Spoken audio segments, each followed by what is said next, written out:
When it comes to global warming, lots of people are quick to tell us 97% of scientists agree. Climate change is getting worse. Carbon could cost us the planet. Just look out the window. Look out the window? Because it's a hot day and her tiny piece of the world? How shallow is that?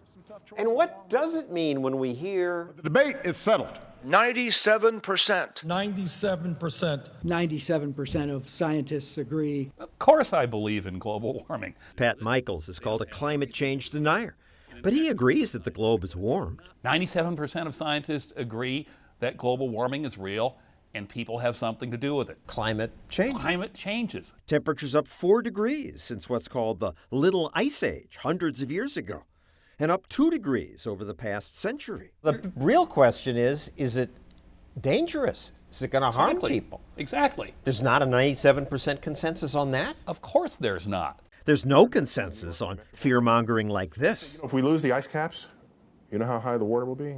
It would come up to the Statue of Liberty's elbow. But even the UN's computer models don't predict the 20 feet that Neil deGrasse Tyson and Al Gore predict.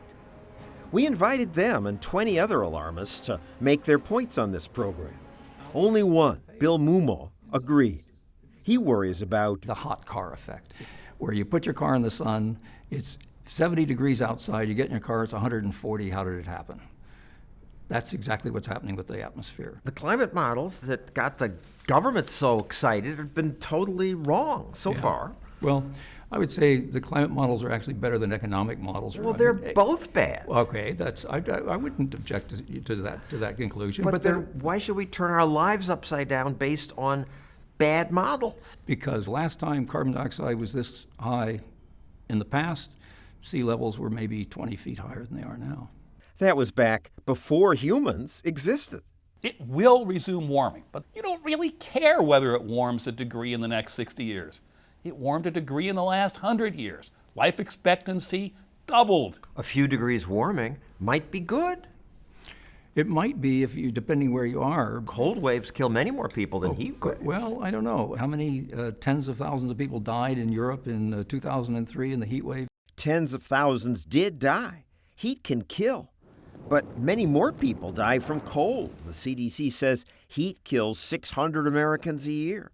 Cold kills more than twice that many. This budget requests $1.1 billion to address climate change. An agency doesn't get money going in front of a congressional committee and say, you know, my issue, it's really not a problem. You ought to give the money to somebody else. No, instead, issues compete with each other for your money.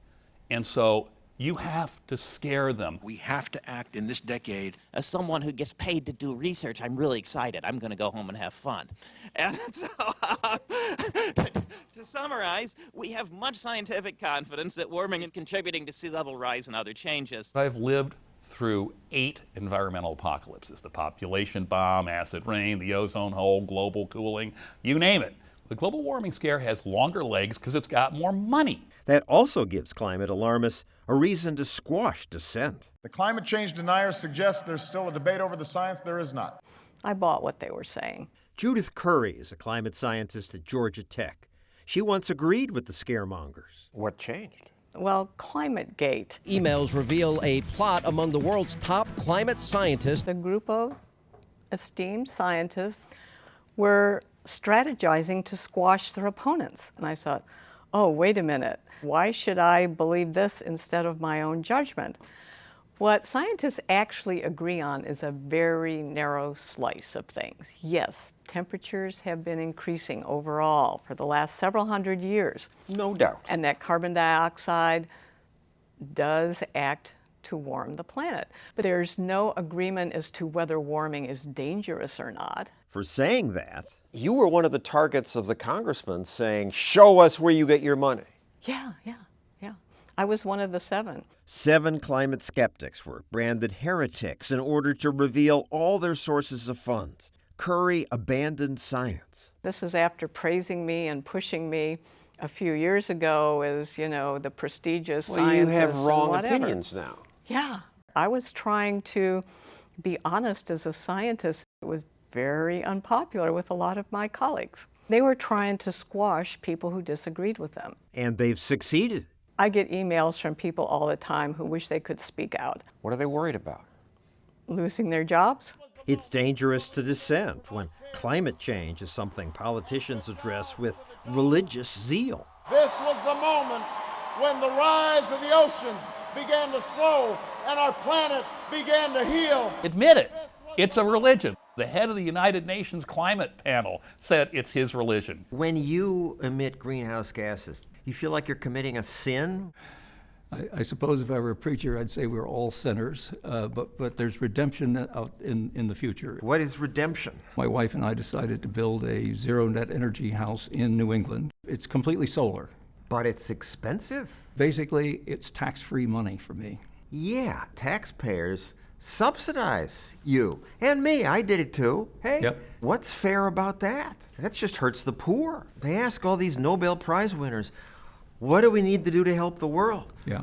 Addressing climate change was way down on the list. 1 million people die from dysentery. Yes, absolutely. Dirty water, horrible things that are killing people now. Yep.